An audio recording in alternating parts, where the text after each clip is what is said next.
So we have developed an invention that does something called in-memory computing. The way that we've done computing for many decades now has involved separating where we store data that we're going to do processing on from where we actually process on the data. This invention is really about bringing those two capabilities together and the fundamental technology that lets us do that. And it turns out that becomes very important in today's world where in applications like artificial intelligence, the amount of data we're trying to do computation on has just exploded.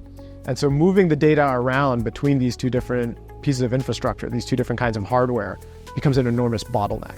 So this invention is really about the fundamental technology that lets us combine where we do storage of data and where we do compute of data. The trick here is when we went down this route of separating memory where we store the data from processing where we do the computation on data, it was really because the requirements of these two functions, data storage and computation, were very, very different.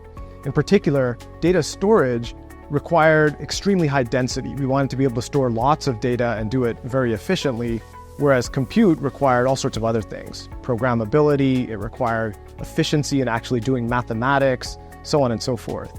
And so really the critical thing here is how do you do compute, the ability to do mathematics and be able to do it in programmable and configurable ways, but do it at these extreme levels of density that we require for being able to store large amounts of data like we need to in today's computing applications.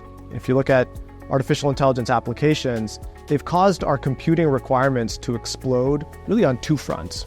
The first is they require an enormous number of operations, and so our compute has to be very, very efficient.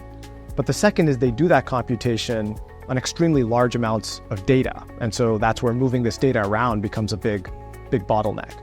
AI has really pushed the limits of compute beyond what today's technologies can provide. We talk a lot today about the exorbitant cost of GPUs to run AI compute.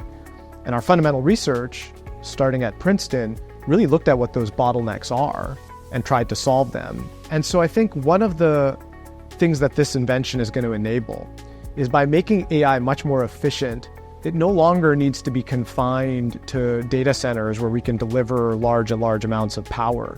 We can now start to move AI outside of the data center onto devices that are in and around us where the data is being generated. That allows much greater applicability and experiences from that AI. It helps break some of the cost and accessibility barriers, and it alleviates some of the privacy and security concerns.